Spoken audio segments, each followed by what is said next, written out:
Shalom à tout le monde, soyez bénis dans le nom de Jésus. J'espère que vous allez très bien. Par la grâce de Dieu, que votre semaine se passe bien et que vos vacances aussi, pour ceux qui sont déjà en vacances, que vos vacances se passent bien. Soyez les bienvenus à l'Académie des disciples, notre programme. Je n'ai pas envie de dire des vacances parce que même après les vacances, ça va continuer. Mais c'est le seul programme EDD pendant les vacances et j'espère que ce programme vous fait du bien. Aujourd'hui, nous allons continuer notre série d'enseignements sur la nouvelle création. Et on va apprendre deux nouvelles choses en ce qui concerne notre identité, notre réelle identité en Christ. Bien avant, nous allons rendre grâce à Dieu. J'aimerais que là où tu es, tu puisses prendre aussi ces petites minutes pour prier, recommander ton esprit, ton âme, ton corps, ton cœur également entre les mains du Seigneur, afin que toutes les paroles qui vont sortir inspirées de lui puissent tomber sur un terrain fertile qui est ton cœur dans le nom de Jésus-Christ de Nazareth. Je prie et tu pries également avec moi. Père, nous te rendons grâce, nous te remercions parce que tu as été fidèle tout au long de cette semaine. Merci parce que tu as été fidèle même le week-end. Cette journée qui a démarré, tu as été avec nous. Si nous sommes à ce stade de la journée, c'est parce que tu as été fidèle. Ce n'est pas par notre mérite, ce n'est pas par notre expérience, ce n'est pas par notre protection, roi de gloire, c'est juste par ta grâce. Et nous voulons te dire merci. Merci pour l'Académie des disciples, merci pour l'école des disciples, merci pour ces instants que tu rends possible et qui nous permet de nous rapprocher davantage de toi. Nous prions afin que notre corps, notre âme et notre esprit soient connectés à tout ce qui va se faire dans le nom de Jésus-Christ de Nazareth. Nous te demandons, s'il te plaît, cher Saint-Esprit, de nous remplir de ta grâce, de ta faveur, de ton onction. Donne-nous de pouvoir être disposés, que nos pensées ne soient pas en train de divaguer, mais que nos pensées soient focalisées sur toi et sur toi seul, parce que nous sommes convaincus que ces enseignements vont nous faire du bien et vont nous donner de pouvoir nous affermir davantage dans notre marche avec toi. Il ne s'agit pas de religion, il s'agit d'une relation que nous avons tissée avec toi, Seigneur, et qui est toi qui étais le premier même à nous tendre la main par ton sacrifice à la croix. Nous voulons te rendre des actions de grâce. Je prie pour la vie de toutes les personnes qui seront en train de regarder cette session, que leur vie soit changée, transformée, que leur mentalité soit renouvelée, leur intelligence soit renouvelée dans le nom de Jésus-Christ de Nazareth. Merci, Saint-Esprit, au nom de Jésus. Amen. Gloire à Jésus. Donc, comme j'étais en train de dire, nous sommes dans la suite de notre série sur la nouvelle création. J'espère que tu as de quoi noter. J'espère que là où tu es disposé, tu n'es pas en train de regarder cette académie en étant distrait avec beaucoup de bruit autour de toi. Isole-toi, mets-toi dans un endroit, prends ta Bible, prends ton carnet de notes, sois focalisé parce que Dieu ne veut pas simplement travailler avec tes oreilles, il veut travailler avec ton cœur. Il veut travailler avec ton cœur. Donc, pour atteindre ton cœur, il faille que tu sois dans une disposition particulière. OK? Donc, que Dieu te bénisse, toi qui es en train de te disposer pour entrer vraiment dans ce temps d'enseignement. Alors, la thématique, c'est, je pense, sur la classe de nous sommes, c'est la nouvelle création. Si tu n'as pas vu les précédentes vidéos, les précédents enseignements, je vais t'inviter à aller sur le YouTube ou même dans le groupe Telegram, tu as les enseignements, comme ça tu peux avoir la suite. Toi qui étais connecté jusque-là, gloire à Dieu pour ta vie. Nous allons sans plus tarder rentrer dans le vif du sujet. La semaine dernière, nous avons abordé la nouvelle création, mais plus particulièrement euh, comment les trois dimensions de l'homme sont impactées par la nouvelle création. Alors, il faut savoir une chose, je pense que tu le sais déjà, je me répète quand même, ce n'est pas grave, l'homme est tripartite. Nous sommes esprit, âme et corps. Esprit, âme et corps. Esprit, âme et corps. Et la Bible nous dit qu'en réalité, en l'homme, c'est l'esprit. Donc, ta véritable identité, c'est ton identité d'esprit. Le vrai toi, c'est ton esprit. Dans la suite de l'enseignement, tu vas comprendre ça. Il y a un exemple qui est très parlant et je pense que ça va t'aider à comprendre qui tu es réellement. Dans cette série de la nouvelle création, j'ai dit que j'allais aborder les différentes parties de l'enseignement sous forme de questions. Alors, la dernière question qu'on avait utilisée, c'était la question 4 qui dit, je n'ai pas vraiment changé physiquement, en quoi suis-je une nouvelle créature? Je n'ai pas vraiment changé physiquement, il n'y a vraiment rien qui a changé. Depuis que j'ai donné ma vie à Jésus, je ne vois pas de façon apparente les choses qui se sont passées à l'intérieur de moi. En quoi suis-je une nouvelle créature? Et c'est en ce sens-là que euh, euh, euh, euh, ce que j'étais en train de dire au préalable a tout son sens. En réalité, dans l'homme, c'est l'esprit. OK? Donc, lorsque la nouvelle création arrive, on a dit aussi que lorsqu'on parle de création, il y a une différence entre création et formation. OK? Donc, Dieu a créé, quand Dieu crée, la première création, c'était, si on parle de nouvelle création, c'est qu'il y en a une précédente. La première création, c'était dans le livre de la Genèse. Donc, Dieu crée. Et après, Dieu a formé. OK? Donc, on dit Dieu a créé l'homme et après, Dieu a formé l'homme et la femme, etc. Donc, la création, c'est la partie, c'est le souffle de Dieu. C'est, comment je peux dire, c'est la nature de Dieu à l'image. Donc, Dieu a créé. Et ensuite, il a donné une forme à ce qu'il a créé. Et c'est en donnant cette forme à ce qu'il a créé que on a dit, voilà, que Adam était de telle personne, il avait un nez, une bouche, etc. Donc, ça, c'est la forme. La création, en ce qui concerne même la création au sens originel, c'est une dimension d'esprit. Voilà pourquoi quand on revient et qu'on parle de nouvelle création, il ne s'agit pas directement de ton corps. Il ne s'agit même pas d'abord de ton âme, il s'agit de ton esprit. OK? Donc la nouvelle création touche directement ton esprit. Parce qu'en réalité, en toi, c'est l'esprit. Et voici comment la nouvelle création impacte les différentes parties qui te composent aujourd'hui. Donc, ton esprit est neuf, on l'a dit. Ton esprit n'est pas amélioré. Ce n'est pas une nouvelle, c'est pas une meilleure version de l'esprit que tu avais avant. L'esprit que tu avais avant n'existe plus. OK? Je ne sais pas où il est. Dieu vient te donner un nouveau, on dit un nouvel esprit. Un nouvel esprit. OK? Donc, ton esprit est neuf. Ton esprit est nouveau. Ton esprit est, voilà, si tu veux dire sauvé, je ne sais pas comment tu vas dire, mais en tout cas, tu as un nouvel esprit. Par contre, en ce qui concerne ton âme et ton corps, il y a un travail qui doit se faire. L'esprit est neuf, mais pas l'âme. OK?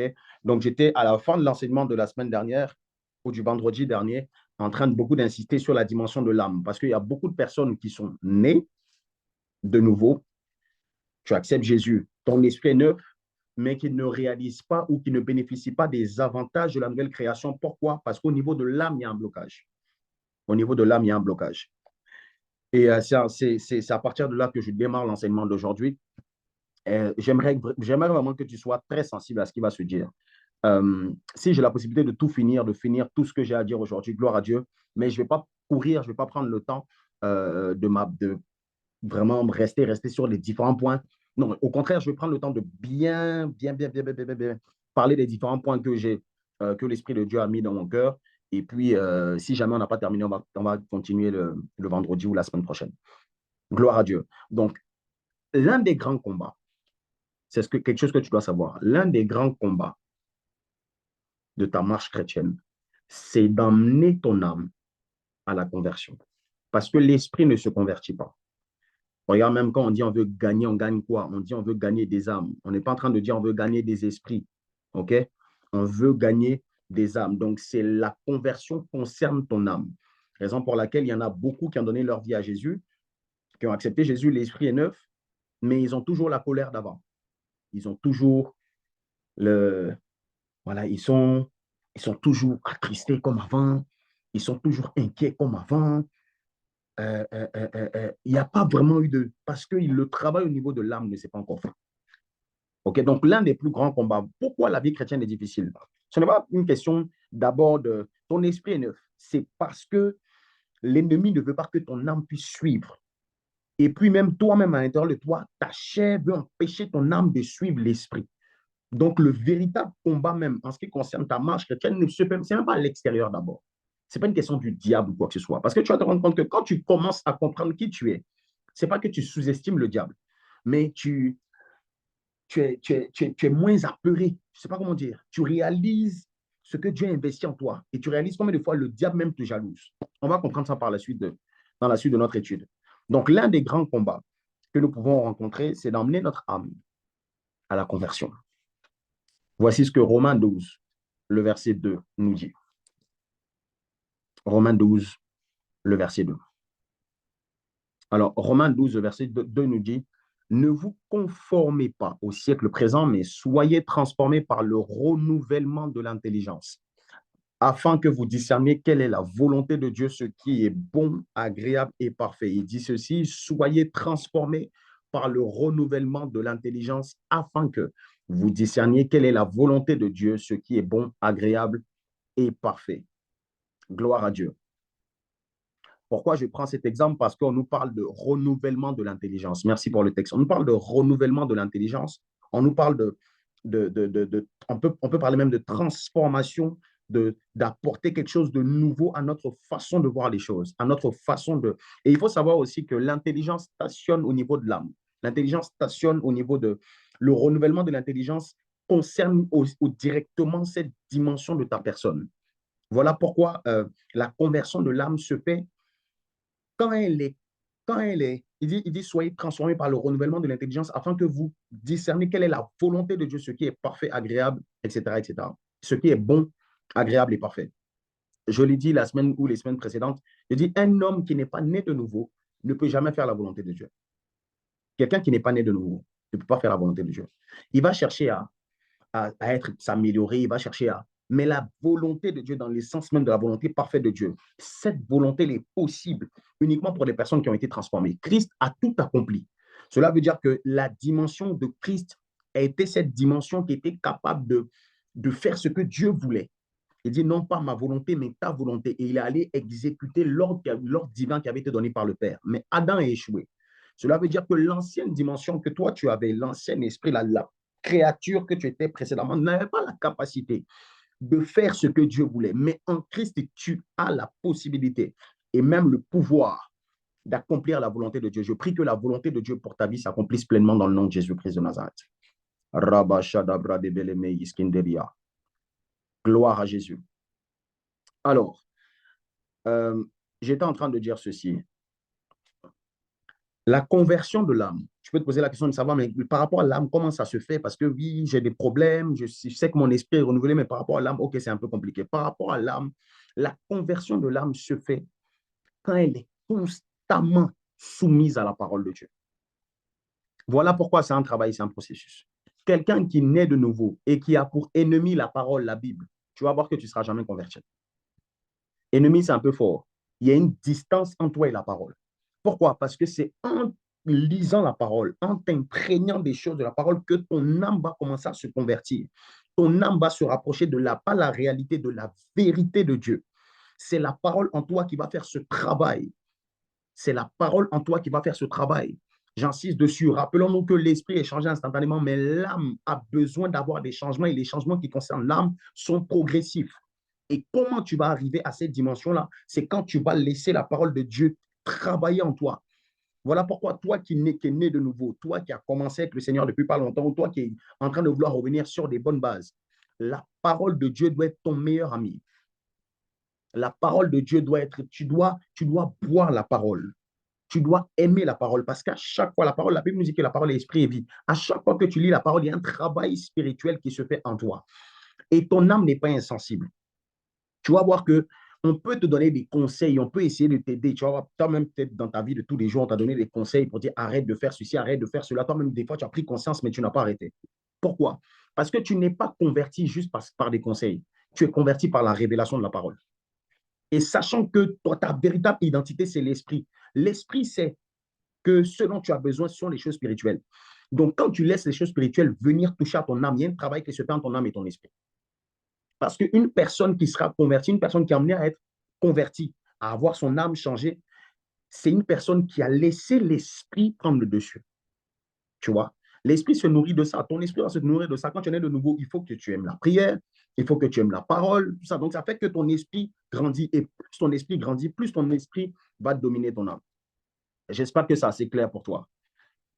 Si jamais il y a des zones qui sont un peu floues, n'hésitez pas à poser des questions. Donc, vous pouvez même mettre des questions dans le Telegram ou lorsqu'on va avoir des séances enregistrées. Alors, je n'ai pas dit, effectivement, cette séance devait être en direct, mais par rapport à une organisation au niveau de l'église locale, on n'a pas pu, donc je n'ai pas eu la possibilité d'attendre 21 heures. Donc là, j'enregistre et vous allez pouvoir regarder ça à 21 heures ou à l'heure à laquelle vous voulez. Gloire à Jésus par rapport à ça. Donc, l'âme a un changement qui sera progressif. Maintenant, qu'en est-il du corps? Parce qu'on a parlé de trois parties. L'esprit est changé instantanément, gloire à Dieu. L'âme, ça sera de façon progressive. OK. Maintenant, en ce qui concerne le corps également va être transformé. Mais à quel moment le corps va être transformé? Le corps va être transformé. Écoute ça, tu dois comprendre ça. Le corps va être transformé à la résurrection. Le corps que tu as va avoir un corps céleste. 1 Corinthiens 15, le verset 48 à 53. Alors, question de temps. Question de temps, on n'aura pas la possibilité de faire toute la lecture. OK? Donc, tu vas noter 1 Corinthiens 15, le verset 48 à 53. Okay? 1 Corinthiens 15, 48 à 53. Et quand tu vas faire la lecture, tu vas te rendre compte que Paul est en train de parler de quelque chose de particulier. Je vais juste demander à la première, est-ce qu'on peut me mettre les, le verset, peut-être les derniers versets, peut-être 52, 53. Je vais essayer de voir ce que je peux ressortir de ça. Donc, 1 Corinthiens, est-ce que je l'ai donné? Labra deva inderia, rama inderebros, candelia. OK. Bon, je crois que je l'ai oublié. Bon, toi qui es en train de, toi qui est en train de suivre, tu vas prendre ça avec moi. OK, donc j'ai dit 1 Corinthiens, 1 Corinthiens 15. 1 Corinthiens 15. Regardez ce que la parole nous dit. La parole nous dit, je vais prendre le verset, peut-être à partir du verset 50. OK. Il dit, ce que je dis, frère, c'est que la chair et le sang ne peuvent hériter le royaume des cieux. Et la corruption n'hérite pas l'incorruptibilité. Écoute très bien. Voici, je vous dis un mystère. Nous ne mourrons pas tous, mais tous, nous serons changés en un instant, en un clin d'œil à la dernière trompette. La trompette sonnera, les morts ressusciteront, incorruptibles, et nous serons changés. Car, le verset 53, il faut que ce corps corruptible, c'est le corps corruptible, c'est le corps que tu as en ce moment. Il faut que ce corps corruptible revête l'incorruptibilité et que ce corps mortel revête l'immortalité. Quand tu vas lire la suite, tu vas comprendre par la suite qu'il y a quelque chose de dangereux que Dieu est en train de prévoir. Ça veut dire que le corps que tu as en ce moment-là, c'est une enveloppe que le Seigneur t'a donnée, mais ce n'est pas tout. Tu vois, ce n'est pas tout. Il y a quelque chose d'encore plus glorieux, plus céleste qui doit arriver.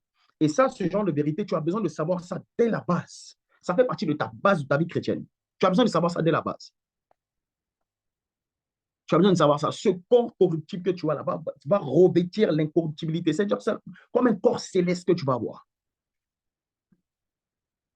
Et dans le texte, Paul est en train de parler de quelque chose qui est à venir. Ce n'est pas quelque chose qui est passé, c'est quelque chose qui est à venir. Donc, tu dois t'attendre à ça. Quand on était dans la Genèse, la Bible nous dit que Dieu a donné son image à l'homme. Donc, l'image, c'est une forme d'apparence.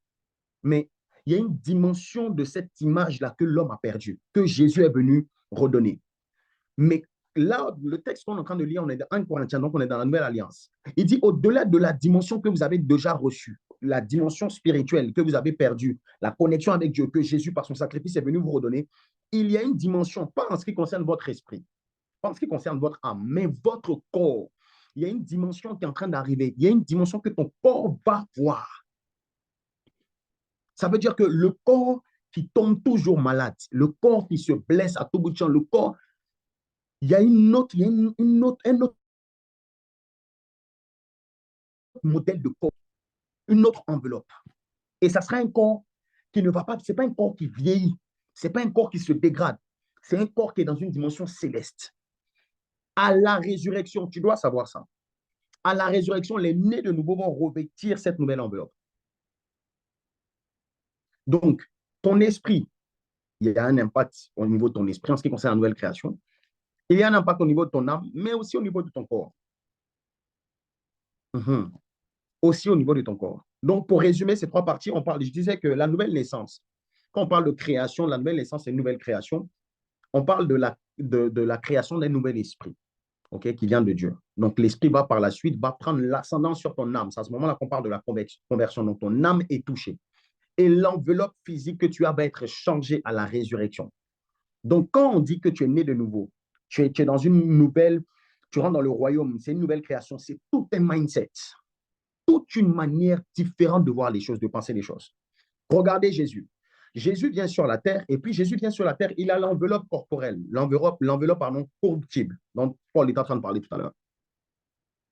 Jésus mangeait comme toi tu manges, il faisait les choses comme toi tu faisais, il marchait comme tu as marché, etc. Sur la terre, il avait ça. Maintenant, qu'est-ce qui va se passer? La Bible nous dit que lorsqu'il va mourir, il va être enterré, il va être enseveli et il va ressusciter. Il va avoir un corps particulier. Pour les amoureux de la Bible, la parole de Dieu, vous allez voir dans les écrits, on nous dit que Jésus il a traversé les murs où les disciples étaient rassemblés. Il a traversé les murs, il est rentré. Donc, c'est comme si quelqu'un là, ta porte est fermée, puis tu vois quelqu'un qui rentre. Il traverse le mur, tu dois traverser le mur. Les disciples vont être surpris, vont dire, mais est-ce que c'est Christ? C'est qui? Tu es un esprit. Jésus va leur dire, est-ce qu'un esprit mange? Il va manger. Est-ce qu'un esprit, il va leur montrer les trous? Est-ce qu'un esprit peut faire ça? Il fait. Donc, en fait, Jésus n'était pas dans une dimension, ce n'était pas un esprit qui était là, c'était une nouvelle dimension du corps. Et c'est avec cette nouvelle dimension du corps qu'il pouvait traverser les murs. Et ce corps apparaît à quel moment? Ce corps apparaît quand le premier corps a été enseveli, enterré. Raison pour laquelle, quand tu es chrétien et que tu es né de nouveau, la mort sur la terre, c'est comme ça que Paul pouvait dire, la mort sur la terre m'est un gain. C'est juste, en fait, c'est pas que tu souhaites la mort, hein, mais la mort, parce que tu sais qu'après cette dimension, après cette enveloppe corporelle, la corruptible, il y a une autre dimension qui est encore plus réelle que ce que tu vis sur la terre. Je ne suis pas en train de te dire de sous-estimer ton corps, mais toi qui prêtes toute ton attention sur ton corps, sur ce que tu as là, il y a une vraie dimension qui t'attend. Mais cette vraie dimension que ton corps va prendre, tu ne peux pas bénéficier de ça. Si d'abord ton esprit n'est pas renouvelé, si ton âme n'est pas convertie. Voilà pourquoi les trois parties sont importantes. Jésus, il arrive, vous ne s'est pas posé la question de savoir, mais comment ça se fait que Jésus, il arrive et puis les personnes avec qui il marchait ne le reconnaissent pas? Vous n'avez jamais posé la question? Comment ça se fait qu'on ne le reconnaît pas? Pierre même demande, il dit, si c'est vraiment toi, pourquoi? C'est parce qu'il avait revêtu un corps particulier. Alors, est-ce que tu auras les mêmes yeux que tu as? Est-ce que tu auras la même bouche que tu as? Je ne sais pas. Mais ce que je sais, c'est que la gloire de Dieu va t'envahir.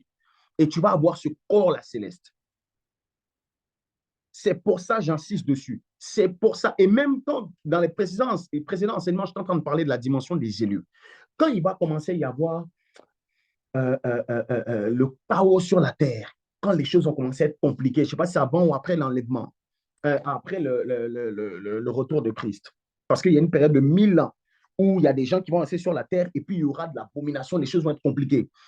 Ceux qui sont forts en esprit, vous allez avoir commencé. En fait, ce n'est pas que vous allez. Quand je dis vous, je ne sais pas, en tout cas, parce que moi, j'espère que je ne serai plus là. Moi, je pars déjà dans le premier voyage. Mais euh, euh, euh, euh, ils vont avoir la capacité, ceux qui sont vraiment forts en esprit, qui vont s'attacher à Dieu, ils vont avoir la capacité de. C'est comme une dimension céleste dans un corps, mais dans une nature humaine. Ils vont être capables de faire les choses qui vont dépasser l'entendement des gens. Et c'est ça qui va les distinguer de ceux qui vont avoir la marque de la bête. Raison pour laquelle pendant que tu es en train de, les méditations que tu es en train de faire, école des disciples, académie des disciples, à l'église, tout ce que tu es en train de faire, tu es en train de préparer ces histoires, ces moments qui vont arriver parce que à coup sûr, ça va arriver. Tu vois? Donc, il ne faut pas que quand ça arrive, toi, les autres ont un corps différent, puis toi, tu n'as pas de corps.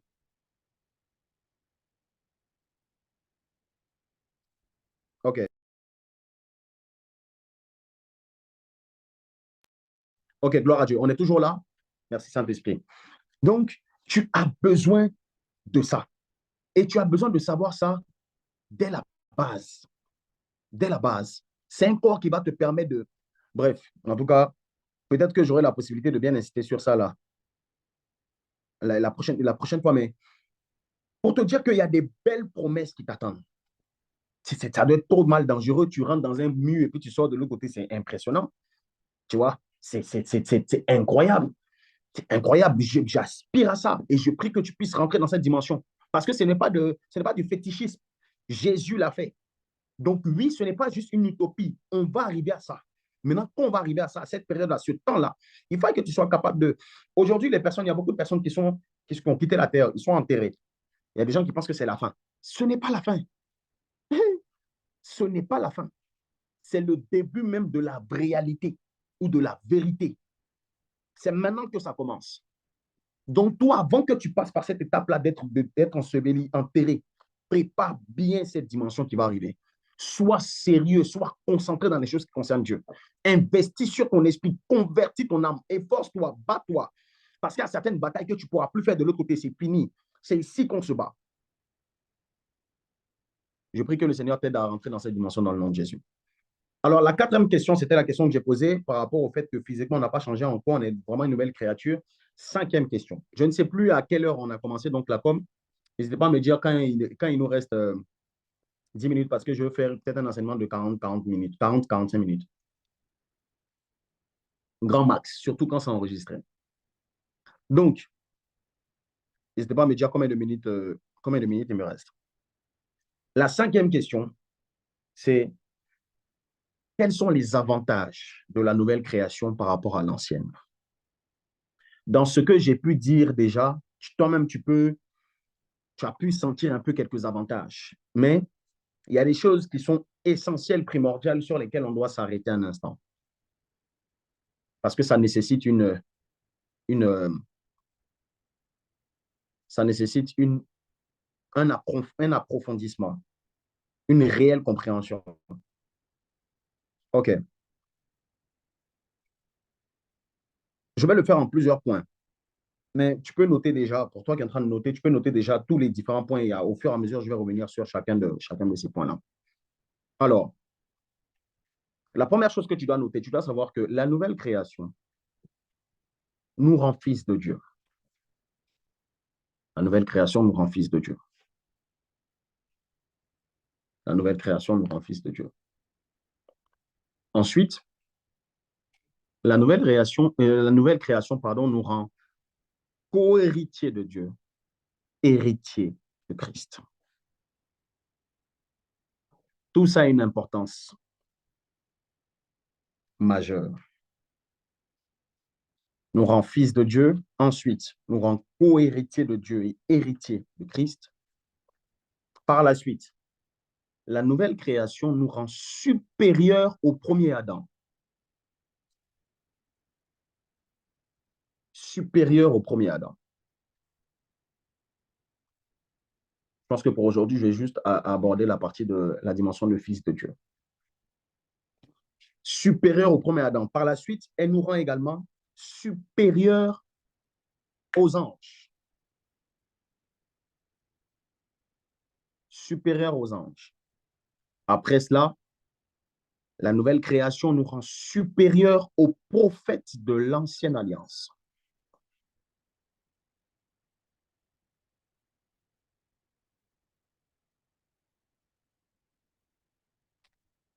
Supérieurs aux prophètes de l'ancienne alliance. Ensuite, Mara de Vayush Kendelia, Redebleze de Lemandolia.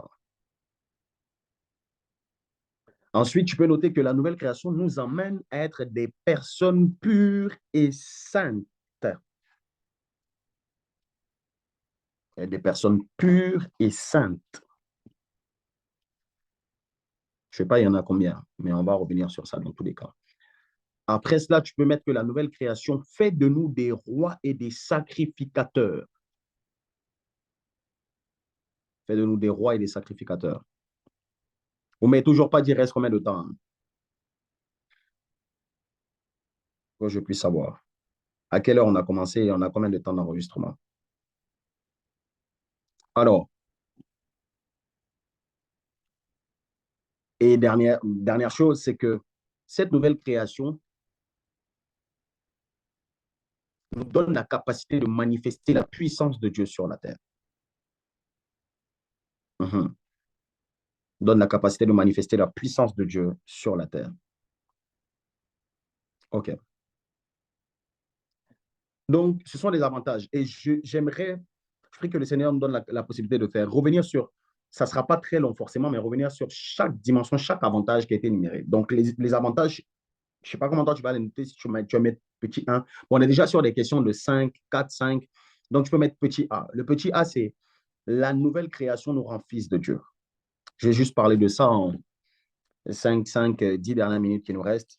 Et vendredi, on continue. J'espère en tout cas que ces enseignements te font du bien. J'espère que tu prends le temps de vraiment méditer sur ça et que tu laisses la parole de Dieu s'imprégner en toi. Il y a un processus, quelque chose de fort qui est en train de se passer. Si tu peux simplement laisser ton esprit se connecter à ce qui est en train de se faire, il y aura un impact particulier. Tu vas le sentir dans ta vie de tous les jours. Alors, la nouvelle création nous rend fils de Dieu. Regardez. Ceux qui ne sont pas de la nouvelle création, en d'autres termes, ceux qui ne sont pas nés de nouveau, ceux qui ne sont pas passés par le processus de la nouvelle naissance, ne sont pas fils de Dieu. Abus de langage, souvent on dit, je suis un enfant de Dieu, je suis un enfant de Dieu. Mais ce n'est pas le cas. Du moins, ce n'est pas toujours le cas. Ce n'est pas parce que tu dis être enfant de Dieu que tu l'es.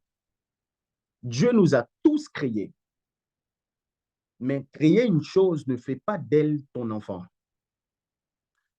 Je vais essayer de donner un exemple très simple. Abus de langage aussi qu'on utilise souvent. Vous allez vous rendre compte que, je prends l'exemple de qui? Quel exemple qui peut me venir dans la tête? Prenons l'exemple des personnes qui travaillent dans les sociétés de télécommunications ou quoi que ce soit. Bon, les gens qui font des téléphones, tu vois, quelqu'un qui travaille chez Apple, mais vraiment qui est dans la conception. OK? Euh, Ils ont fait iPhone 12, etc. Et puis, ça arrive vers la fin. Donc, maintenant, on va arriver, je ne sais pas dans iPhone combien, mais on va taper peut-être le iPhone 16, tu vois. Et puis, finissent la création, la forme, etc., etc. Et puis, dit, ça, c'est mon bébé, c'est mon enfant. C'est un exemple très simple hein, que je prends. Tu peux le retrouver dans différentes choses. Et donc, voici quelque chose qu'il a créé, tu vois. Il l'a créé. Il dit, ça, c'est moi, quelqu'un qui fait une voiture, il regarde la voiture, il dit, waouh, ça, c'est mon bébé. En gros, c'est quelque chose qui est sorti, que j'ai créé, que j'ai passionné, qui est sorti peut-être de moi. Abus de langage. Mais cette chose, ce téléphone, supposons qu'on parle de la personne qui a fait le iPhone 15, ce téléphone, cette chose, et puis le créateur n'ont pas la même nature. J'espère que tu es en train de me suivre. Même si c'est quelque chose que la personne a créé, la personne, c'est une personne, donc c'est un humain. Mais cette chose, c'est une matière, c'est un objet. Tu vois? Donc,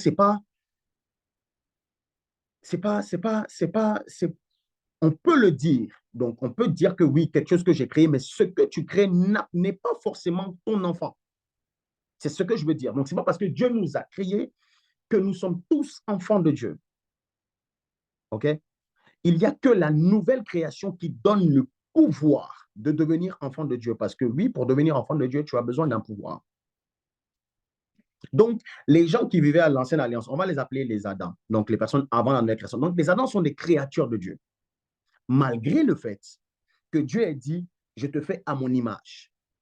Malgré le fait que Dieu dise, je vais vous faire à mon image, ils n'ont pas le pouvoir, ils n'ont pas reçu ce pouvoir-là de devenir enfants de Dieu. Ce sont des créatures de Dieu. Donc, on peut retrouver de la ressemblance en ce qui concerne Dieu, etc., et entre Dieu et eux. Mais ils ne sont pas encore enfants. Ce sont les Christ. On parle d'Adam et puis les Christ. Donc, premier Adam, deuxième Adam, et deuxième Adam qui est le dernier Adam qui est Christ. Donc, toutes les personnes qui sont arrivées après la nouvelle création, on va les appeler les Christ. Avant, on va les appeler les Adams. OK? Pour que tu puisses bien comprendre. Donc, les Christ sont des enfants de Dieu parce qu'ils ont l'ADN de Dieu. C'est pas Dieu les a pas simplement créés. Ils ont l'ADN de Dieu. Donc, toi qui as accepté Jésus, sache que tu n'es plus simplement une créature, tu es un. Mais en fait, il ne faudrait pas que tu puisses le dire juste pour le dire, tu vois. Parce que les autres, eux, ils le disent et puis ils croient même en ce qu'ils disent, mais ce n'est pas vraiment réel. Mais nous qui avons la grâce, même des fois, on ne réalise pas. Quel privilège d'être appelé fils, enfant de Dieu. Il y a une différence entre les deux. Petit exemple que je vais te donner et je vais terminer par ça. Il y a une différence, bien évidemment. Euh, et la différence entre la créature. La créature se rapproche ou peut se rapprocher de la dimension du serviteur, tu vois. Donc, quand tu prends des personnes à l'ancienne alliance, des personnes telles que Moïse, des personnes telles que Élie, des personnes telles que Josué, sont des personnes qui ont été au service de Dieu. Gloire à Dieu pour cette dimension parce que regarde en tant que serviteur ce qu'ils ont accompli. Aujourd'hui même, tu médites sur leur vie. Toi qui es enfant, hein, c'est très bien, tu médites sur leur vie, etc., etc. Mais il y a une différence entre le serviteur et l'enfant.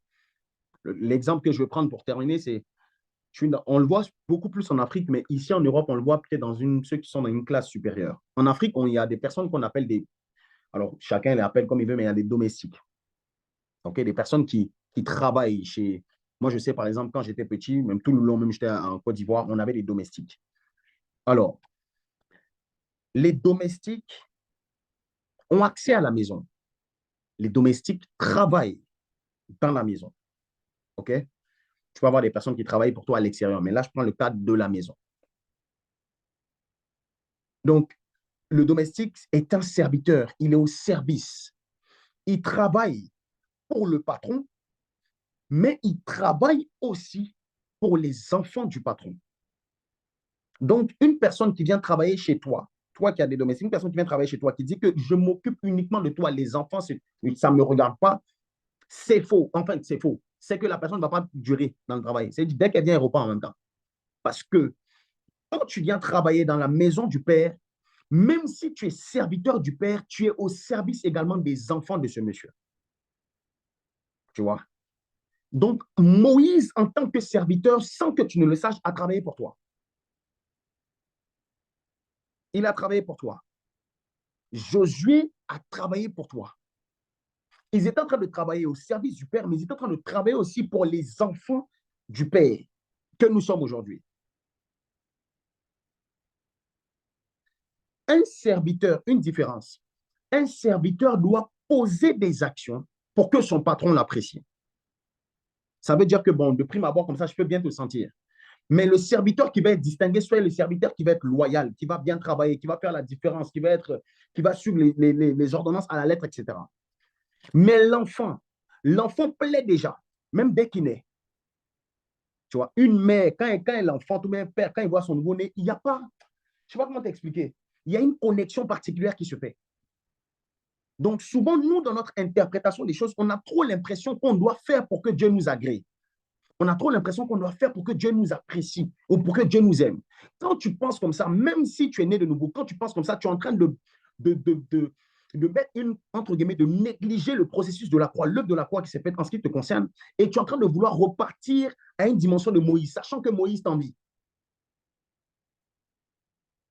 Je ne sais pas si tu es en train de comprendre. Un enfant, lorsque tu nais, il faut que tu saches que tu es dans la maison de ce monsieur dont je suis en train de parler là, monsieur, je ne sais pas moi, monsieur Bernard, dans la maison de monsieur Bernard, même l'enfant qui vient de naître, l'enfant qui naît, qui commence à avoir 1 an, 2 ans, il est déjà même à cet âge supérieur au serviteur.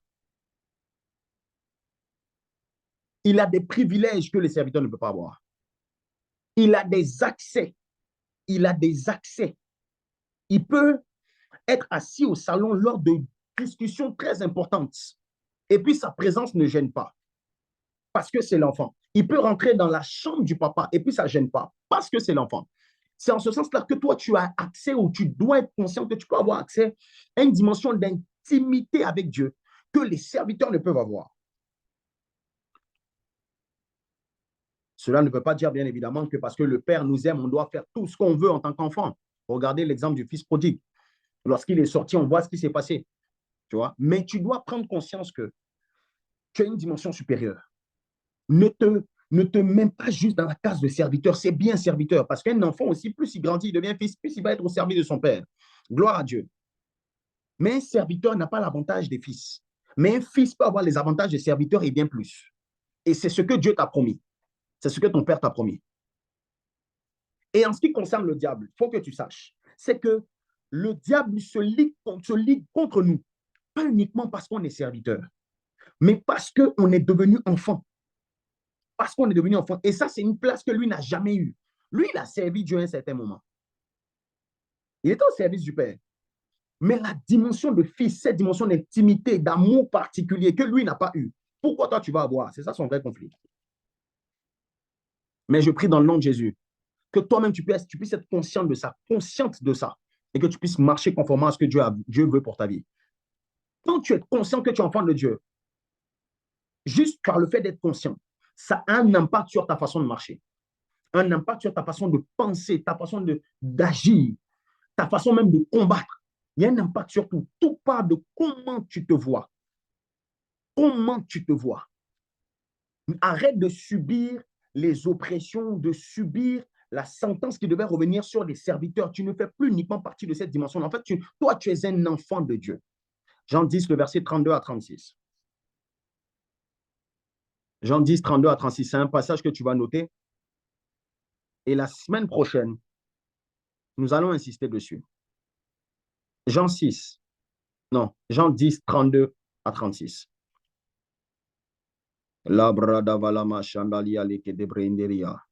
Donc, voici l'une des premières différences. Question de temps, je vais devoir m'arrêter ici. Mais je veux que tu ressortes de cette session en te disant que oui, tu n'es pas n'importe qui. Bien sûr, ce n'est pas de l'orgueil, de la prétention. Oui, tu n'es pas n'importe qui.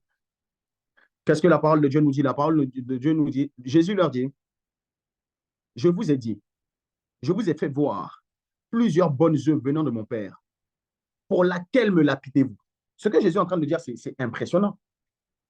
Il dit, je vous ai fait voir beaucoup d'œuvres, beaucoup de bonnes œuvres. Donc là, il dit venant de mon Père, mais il est en train d'insister sur les œuvres.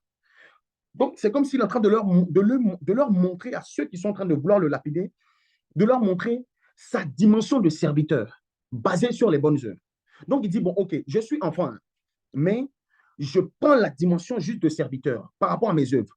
Pour laquelle de mes œuvres vous me lapidez? Et les Juifs vont dire, ce n'est pas parce que, ce n'est point pour une bonne œuvre que nous te lapidons, mais pour un blasphème. Et là, ils vont aller plus loin.